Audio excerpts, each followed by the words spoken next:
for coming in. My name's Rayan. I'm from the Barbecue Brews Show here with Mark to stage left. Actually, not stage left. Anyway, good to have everyone here. We're going to do Meet the Pitmasters, where we're going to speak to a bunch of amazing pitmasters and chefs today and get to know them a little bit better. We've got a bunch of questions, but we're here for you. So if you have any questions, pop your hands up and just Mark will come grab you and ask those questions. Because, yeah, I think we could probably ask questions the whole time. So let's kick off and get things going. So welcome on the stage, the Arab world's, there he is, the Arab world's greatest pitmaster, the Wolverine, smoking out of Mattar Farms in Dubai of the UAE, the father, fighter, farmer, flyer, Hattem Mattar. Woo! How you doing, mate? Yeah. Oh. Awesome. And then this next pitmaster loves to barbecue in a Texas style with a bit of an Aussie touch. He's cooking amazing barbecue out of Jolene out there, the amazing barbecue out there. Go check it out. Co-owner of the award-winning Smokin hot and saucy out of Islington, New South Wales, is Robert Thraves. He's making his entrance here. Here we go. Hey man, how's it going? All right, our next pitmaster is the face of Weber Australia and New Zealand. Recently graduated as a Weber Grill Master. She's developed over 250 recipes for Weber. Get your Weber questions ready, and I've got to say Weber one more time to hit the quota today. Based out of Adelaide in South Australia, it's Laura Romeo. Howdy. Our next two chefs, My Kitchen Rule Grand Champions from 2013, have since opened their restaurant in Hervey Bay called Eat at Dan and Steph. They make some amazing sausages, and they're proud Sunpork ambassadors. Check out the pink gear, unreal. Oh, yeah! How you doing? Good, good. It's Dan and Steph. I'll step to the right. And finally, love for barbecue, Southern food started in 2002, which led him on an amazing barbecue journey to open the beautiful craft beer and barbecue joint down in Victoria called Red Gum BBQ, the only barbecue restaurant with a chef's hat. That's a round of applause. From the Mornington Peninsula in Victoria, it's Martin Goffin. It's all right, we've got plenty of time. That's good.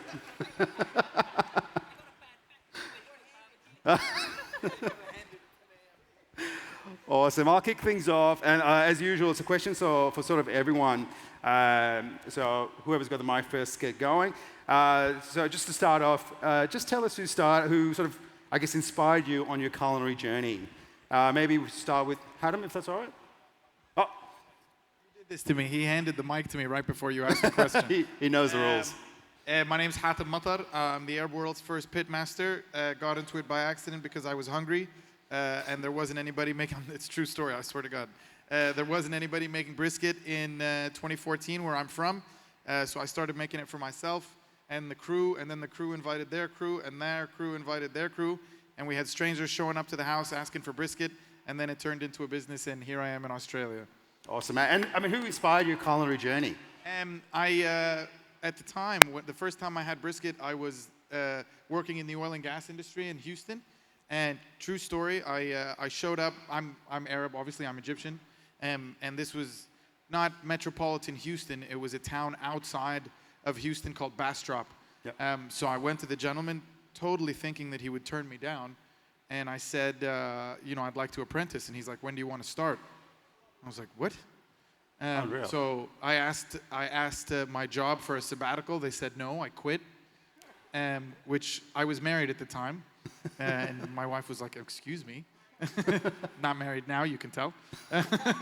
And then I apprenticed in Bastrop for a summer, out of Southside Market, which is Texas's oldest smokehouse, 1884. Apprenticed there for a summer. Got a big pat on the back from Brian Bracewell, God bless him, and then took all of that and moved it back to the Middle East and put our kind of twist on it. That's awesome. Oh, nice. Thank you. And Steph? Oh, yeah. So this is my husband, Dan, and I'm Steph, and we are off from My Kitchen Rules back in 2013, which is 9 years ago, if actually think about this a long time. But thank you. We won the series of My Kitchen Rules back then, and with the prize money, we created a business. We opened a restaurant in our hometown of Hervey Bay in Queensland called At Dan Stef's, and we're still trading. It's been 8 years on. So I suppose our culinary journey started back in MKR when we applied. We like to entertain friends and family at home, so that's a passion of ours, and it still is a passion of ours, is making people smile and feed them with great good food and simple food. So I suppose that's where our culinary journey started. Awesome. We still have the restaurant, and now we also have sausages in Coles, which is great, with Sun Pork brand. Fantastic. I love it. Robert. I'm Robert Thraves, obviously. I'm part owner of Smokin and Saucy. My barbecue journey started in North America. My wife's from Fort Worth, Texas, and we lived over there for a couple of years. I was working and playing rugby, and just sort of fell in love with the whole culture of tending the fire, long cooks. Everyone I spoke to, a lot of the Pitmasters and the barbecue joints, couldn't give you enough information, and it was really, really about sharing what they knew to me. We moved back to Australia in 2008. We were living in Mudgee, and my wife got pregnant and she was getting homesick. She couldn't get barbecue. So I was out the backyard. I built offset and went down to the butcher, bought a brisket, smoked up a brisket, and that made her feel like she was at home again. And fast forward, 2016, I left a pretty well-paying job in the coal industry to buy a food truck. We now own 3 restaurants, and we're looking to the 4th one at the end of the year. Obviously, we've got Jolene that we go around to Meatstocks and big festivals, and we sling barbecue. But as I said, it was more family, it was people, it was sharing, and that's what I try to bring back to Australia, is that really Texas influence of everyone's family when you're eating barbecue. I love it. It's fantastic. Martin, how about yourself? Hi everyone. I'm Martin. I own Red Gum BBQ down on the lovely Mornington Peninsula. It's a lazy, hour drive from the airport, so if you fancy it, come on in. Happy Mother's Day for the mums. Oh, yes, You know what I absolutely. mean? Right, we're talking about barbecue and family and how much it means to family. You've got to say Happy Mother's Day, so. And my wife's at home with the children, so. So my barbecue journey started when I met my wife. She's American, same kind of story. Fell in love with the food, went back and forth to America a bunch of times. And just really at the time, Australia wasn't doing low and slow. So I spent a lot of my time in my backyard kind of trying to recreate those tastes and flavours that I had while I was over in the States. Fast forward a bit, I worked in government and I went on paternity leave with my son in 2011. And I was bored. There's only so many kind of nappies you can do and clothes you can wash. And I rang up my wife because fundamentally I'm a food lover. Like, I love food. Like, I don't necessarily come from the best nation in the world for food, but I am a food lover. So going back and forth to the States, I discovered all these different cuisines. And the one I was most passionate about was barbecue. So I started doing it in my backyard, went on paternity leave, rang my wife up and said, I want to open a barbecue joint. And she said, okay. So that's really how it started. Then we spent $10,000. It was all the money we had in the world at the time. Got myself a little offset smoker, built by Silver Creeks. It was the only guy really, Paul from Silver Creeks, who's amazing, one of the original barbecue dudes. Built me a smoker, and I went out to little markets and festivals and just kind of grew it really slowly and organically. And then my daughter was born, and I went on paternity leave again and decided to take my side hustle to my main hustle.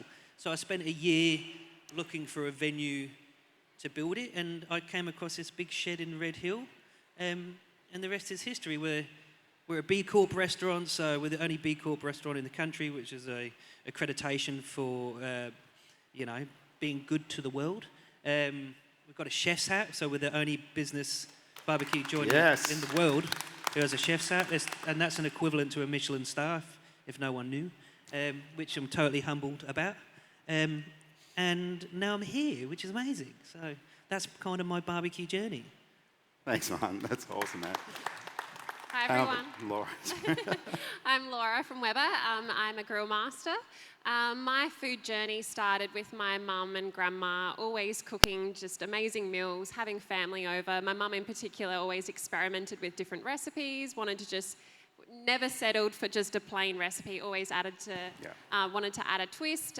Even with my grandma, she would look after me in school holidays, and we would be in the kitchen or in the garden. So I had nailed the pavlova recipe since I was about 4 or 5. Yeah.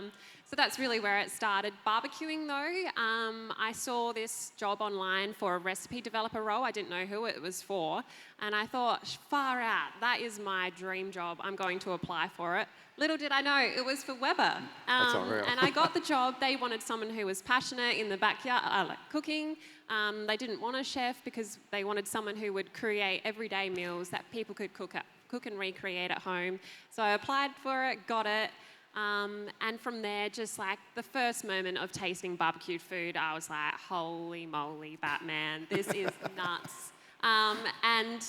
You come in with just this small little glimpse, and then once you get started on the barbecuing journey, it just opens completely out. There's no rules, apart from cooking really well and taking care of the food. Yeah. Variety of foods that you can cook on the barbecue is just insane. Yeah, and you're always saying, whatever you cook inside.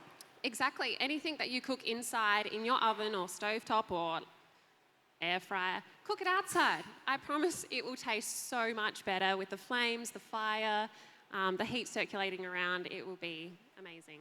I use my air fryer outside, so it's a little technicality. All right, so this one's for Hattem, Laura, and Dan and Steph. Just last couple of years have been a little bit crazy for everyone for one particular reason. Just want to ask you, I suppose, what has been a highlight of the last 2 years for you?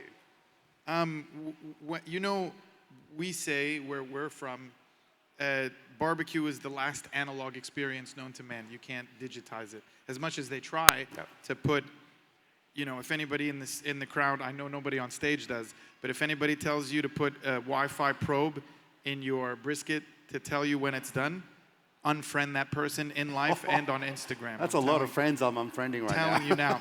No disrespect to anybody selling those Bluetooth things, by the way. Yeah, all those stalls. Sorry, I apologize. But no, really, it was an analog experience. It's person to person, and all of a sudden you lost the capability to do person to person. So what we had to do, the city, Dubai, is very small. It's still like a village, even though it looks to everybody here and to anybody that's on social media, it looks like a metropolis. Everybody still leaves their doors unlocked. And they found a way for us to do cooking classes online that they broadcast to millions of houses.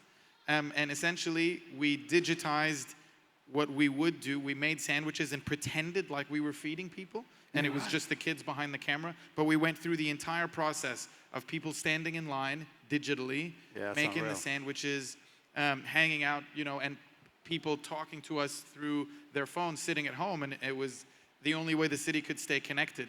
And in turn, when we got back to real life, I would say in quotations, those are the people that came running and were like hugging and fist bumping and no masks, no nothing, because we had that connection over barbecue. Even though it was digital, when we saw each other in real life, it was like we'd known each other all our lives. Yeah, that's very much happening here, even at Meastock, where we're meeting people for the first time in real life. And we met online the last 2 years online. You know what the weirdest thing is?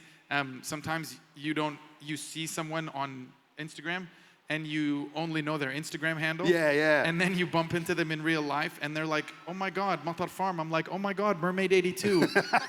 And I don't know their real name, That happens all the time. So good. How about you, Dan?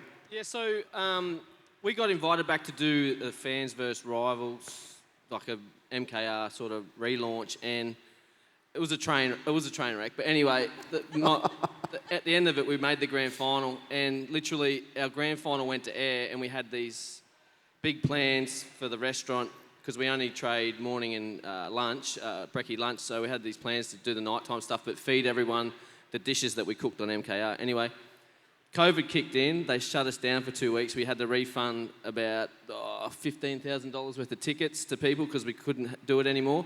But I guess what we learnt was that we had to adapt with our business. So we literally couldn't have anyone in a restaurant, but we could take the food to them. So I'd get down to the restaurant early in the morning. We'd put the menu up of a night time the night before. I'd get down to the restaurant early. I'd know how many orders to make. I'd make them. Steph would then drive them around Harvey Bay and deliver the dishes that we're cooking in MKR to all the people at Harvey Bay. So I guess we just learnt that we sort of had this opportunity and we had to adapt, and it went really well for us. But then also on the back of that, our main goal was to, while on MKR, we weren't too concerned about the result. We wanted to be in every episode for marketing, but our main goal was to get sausages into Coles. Like, it's been a big dream of ours for about 9 years, and we just managed to talk to the right people, be in the right places at the right time, and it all sort of come to we end up sausages in 800 Coles stores. We produce about 140 tonne a month into 800 stores, which is pretty impressive numbers. And yeah, we just sort of learnt to adapt and roll with it. And slowly but surely, we were allowed 20 people in our restaurant. We only seat 45, so we managed to cater to that. We had got great staff that wanted to be at work, didn't want to sit at home getting the government handouts. So we just sort of learnt that, you've got to sort of roll with the punches and go with the flow. And we're happy to say that we're still going. Awesome. And there's a lot of people that, have been unfortunate, but still going. Excellent. I've got 2 big highlights. The first one would be graduating to become the first Weber Grill Master in the Southern Hemisphere. So it's been an amazing journey. Took about 5 years to get through there. Heaps of different requirements along the way, kind of like a karate belt system. Tallied up well over 1,500 cooking hours on the barbecue, logging all that. Some extra study behind it as well. But the second highlight is being here. It's being at Meatstock again. Yeah. Like, holy moly's, connecting with our barbecue family, meeting new, recruiting new barbecue family members. Yeah. Just talking to people, getting them to try food. At the Weber stand, we're cooking all day, heaps of free samples, because we want to chat to everybody. No, that's it. And I was just talking to a few people today going, man, this is the last Meatstock for a while. Unless you want to go to Brazil, which would be awesome. Yeah, it's just festival it's just wrapped up so quick. Yeah, 6 weeks of awesomeness. All right, cool. I could ask questions all day, so I'm going to shoot to Mark and the crowd. Does anyone in the crowd have any questions for here? Any of the pitmasters or the chefs? Bluetooth? No Bluetooth questions? Oh. No wireless questions, please. No, it looks like there's none. No. Well, Mark, have you got anything? Touch on one. I'll give to Hattem, Laura, and Steph. It's Mother's Day. So, what would you make for your mother on Mother's Day? Actually, can I say what my favourite is for Mother's Day? Yeah, do Would that. I put my order your in? favourite, yeah. I put my order in, and it doesn't change every year, but it obviously won't happen tonight. But I think I'm going for dinner somewhere. I think you're getting maybe. a hint there of what Hope you're so, cooking anyway. tonight. My order is always slow roasted pork belly with crackle, chicken and pork sauce, celeriac mash, and crispy Brussels sprouts. Can I come over as well? Yeah, I'm coming Dan, over. is it okay if I come over? Yeah.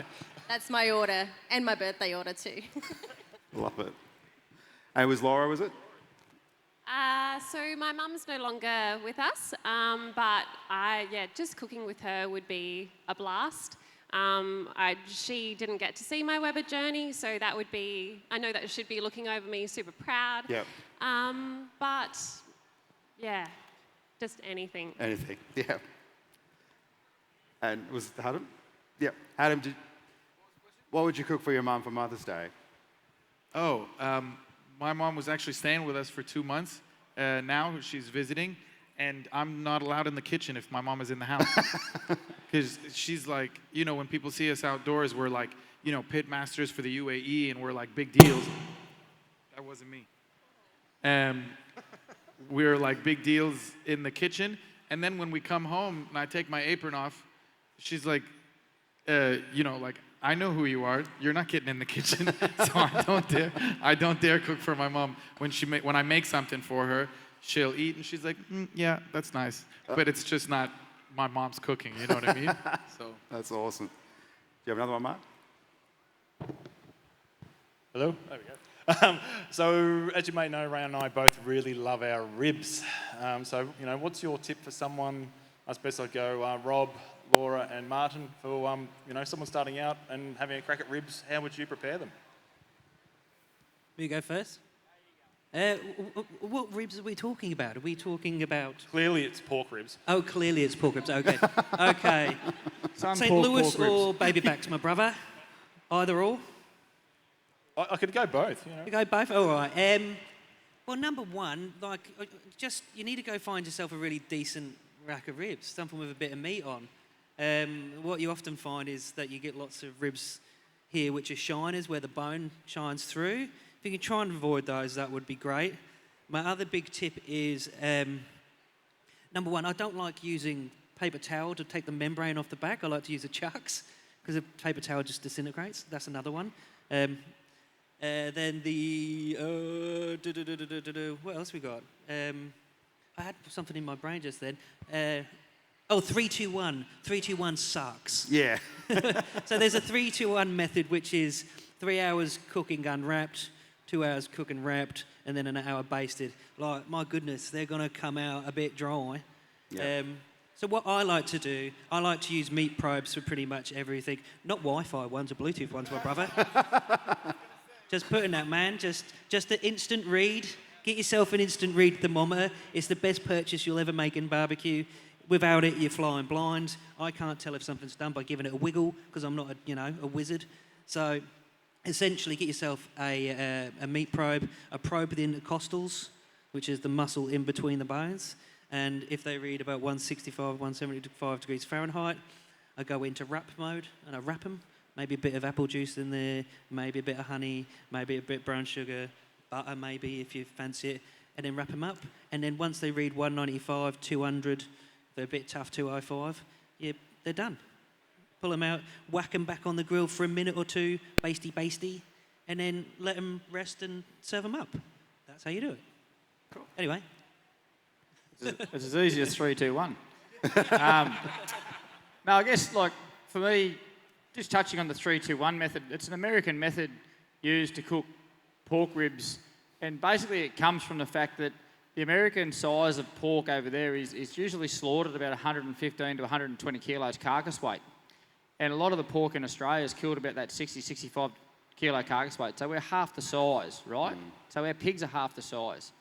And therefore, if you do 3, 2, 1, you're going to overcook your pork ribs. So you've got to really sort of master what you're doing and learning. It's about feel and touch and using your probe as a guide. And it's about colour. So for me, when I'm cooking pork ribs, I don't wrap at a temperature, I wrap at a colour. And I do a scratch test, okay? So as I'm cooking my pork ribs, every 30, 35 minutes, I'll spritz with a spritz bottle, a little bit of apple cider vinegar, maybe some beer, some water, just mixed in, spritz them, give them a nice drink.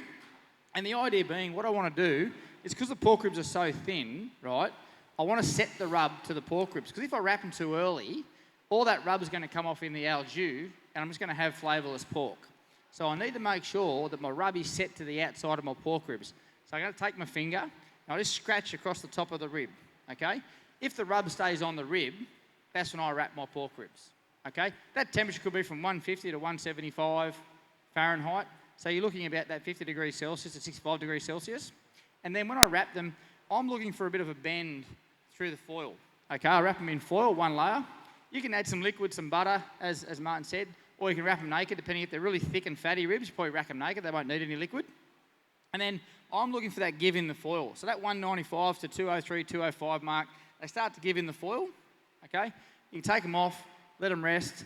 If they're really done, they're really soft, my suggestion would be to vent them a little bit. Just open the foil up, let them steam off for about 5 or 10 minutes, then shut the foil up until you're ready to serve them, okay? But that to me is a good tell. Real mahogany, nice mahogany colour on top of your ribs, depending on the colour of the rub you're using.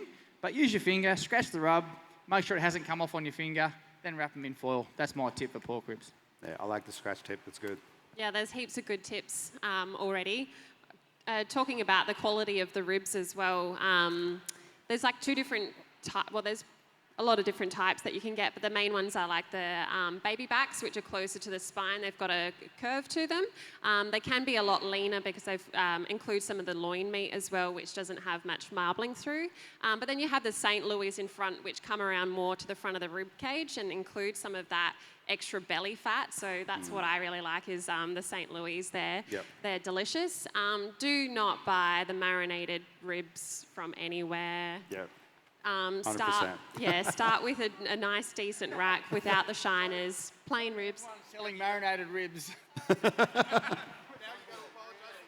Yeah. Sorry. But a point, if you're wanting to have that marinated saucy flavour, save it until the last half hour to 45 minutes of the cooking time, just enough for the sauce to set. Otherwise, the sugars in that sauce will over-caramelise. It will go crispy. It may even come out like a burnt, acrid taste. So save that sauce till the end. What's some other tips as well? The bend test is one that I kind of do, a bit of flex. So to see that the ribs are done, and I like to look through the foil, that they're soft in the foil, and then they basically go get serviced. But you can grab hold of the bone. So another tip to look for when we wrap them pork ribs is that the meat started to pull back from the bones. Okay, wrap them in foil. When we unwrap them from the foil, you can actually grab that bone and start to give it a little twiggle. Okay, and if it's still tight, wrap them back up and put them in. If it's got a little bit of give and it feels like it's going to start to pull out, then your pork's cooked, okay? Awesome. Thanks so much. Another tip is to use like a toothpick. If the toothpick slides in and out through the meat in the intercostals, that means it's ready. You could probably just sauce at that point and then just set the sauce. But in the competition scene, you don't want the meat falling off the bone. That is a sign of an overcooked rib. You want it to have a nice, clean bite through, so the meat is just tender, perfectly cooked, and bites clean off that bone. No, awesome tips, everyone. Fantastic. Now, we're running out of time, so is there any questions before we wrap things up? Keep rolling. We got more? Okay, so I do have a few more questions. This one's I'm going to go with sort of Hattem, Laura, and Dan and/or Steph, whoever wants to step in. How do you guys come up with your recipe flavors for your books and content and for your restaurant? Especially you, Hattem, with, I guess, the different flavors and infusing it into American-style barbecue. How do you come together with those? We say that barbecue is the only cuisine on the planet that belongs to everybody. Yeah. You know what I mean? So what we don't call, our restaurant is actually called Live Fire Cuisine, and it's not called American barbecue. And the reason we say that is because I'm Egyptian-born, Emirati raised, Texas trained, and so we call that third culture barbecue. So essentially what we do is we'll make something, and then we'll feed all three cultures that we come from, the Egyptian crew, the American crew, the Emirati crew. And if we get a thumbs up across all three cultures, it goes on the menu. So it's trial and error, really. And stuff that we know works together, works well together from all of the cuisines that already exist. So we lean on them and kind of take what works for us and reinvent it. That's it. No worries. I think it's similar to us too. We get inspiration by dining out and reading lots of cookbooks and watching lots of cooking shows as well, especially UK ones or American cooking shows at home. So we get inspiration from those and reinvent our recipes and put a Dan and Steph spin on it, especially when we're creating a menu for our restaurant. We have to always keep in mind of the demographic that visit, because we are only open from 7 till 2, so breakfast and lunch. And a lot of the demographic are the people that watched us on MKR back in the day. So we need to, we like to push the boundaries, but then we need to educate the people as well of what and why we've created it. So, but creating recipes and menus is a passion of ours as well, and we love that, and we love creating a new menu every season for the restaurant with what's available in our region. Awesome, that's fantastic. And you guys do like gluten-free stuff as well, don't you? We do, yeah. All gluten-free, keto, whatever else, oatmeal, almond milk, oat milk, everything, like whatever's out there. We do everything. We feed everyone. That's awesome. And Laura, 250 plus recipes. Yes. So that's a lot of ideas you've got to come up with. Yeah, it's heaps of fun though. Yeah. But we always like to keep it simple. Use good quality ingredients. Let the protein or the ingredient talk for itself with the barbecue flavour behind it.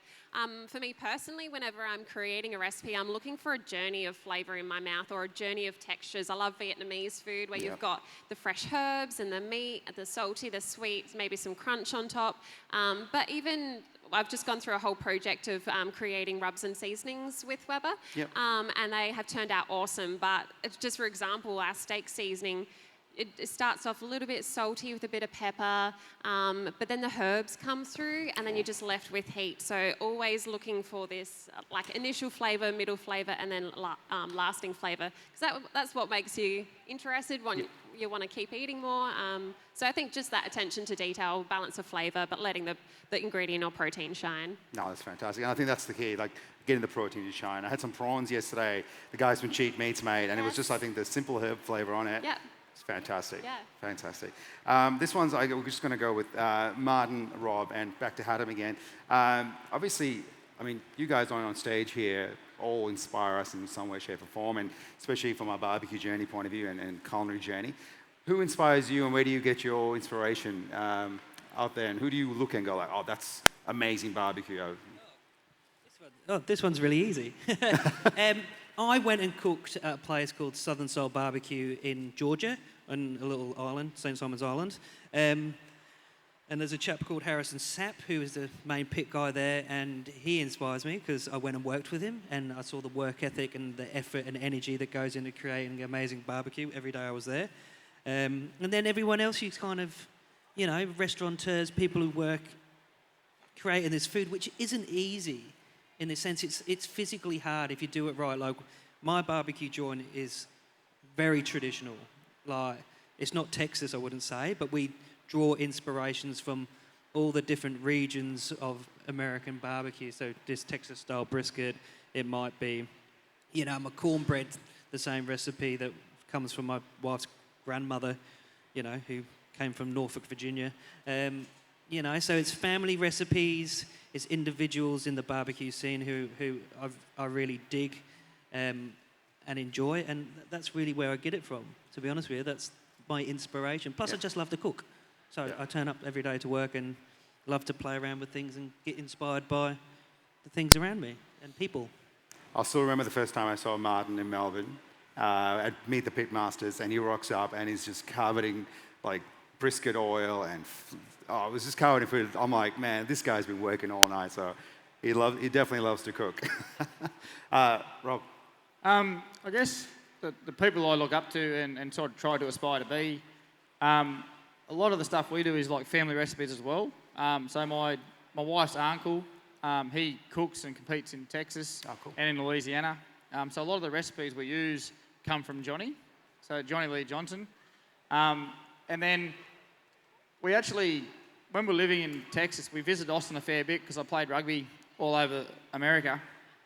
And we went and lined up and ate at Franklin Barbecue. And I sort of, you know, had watched Aaron online a lot, you know, read a lot of stuff. I'd eaten a lot of barbecue joints.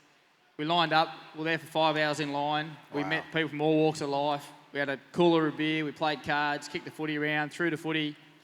And it was one of the greatest experiences I've ever had in my entire life. Got in there, we ordered our food, and I ate the first bit of brisket I ate from Aaron Franklin, and it changed the way I thought about barbecue completely.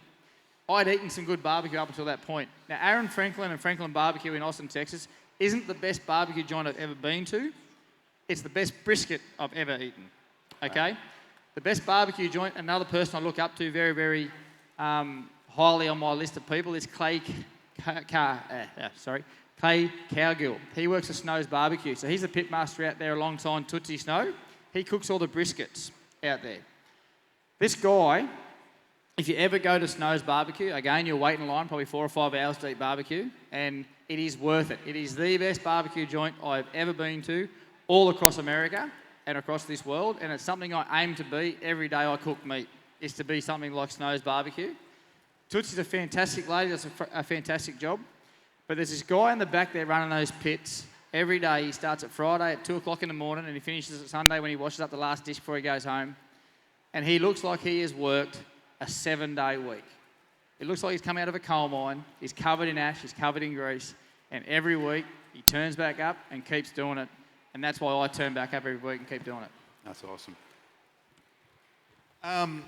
We're kind of caught in between. The city where we live is 50 years old. So there's people here in the crowd that are older than the entire country. If you think about it, the UAE just turned 50. Wow. Yep. So before that, it was just Arab tribes living on the ocean and trading with the rest of the Arabian Peninsula. And so live fire cuisine existed on the Arabian Peninsula. Big game fish, tuna, goat, all of that stuff that they did underground. So there is the barbecue traditions of the Arab world that we're very tied to. Yep. And we go apprentice at places and people and villages that have no name. We'll just drive through from Dubai to Oman, if you know where it is on the map, leads to Yemen. Yep. Again, nobody locks their doors. Somebody's cooking for Eid, which is our Christmas. And if you can smell it, you'll knock on the door. They'll let you in. The tradition of Arab hospitality is you can stay there for 3 days without them asking you your name, where you're going, or where you're coming from. Wow. And then on the 4th day, as the visitor, it is incumbent on you to tell them your name, where you're going, and where you're coming from.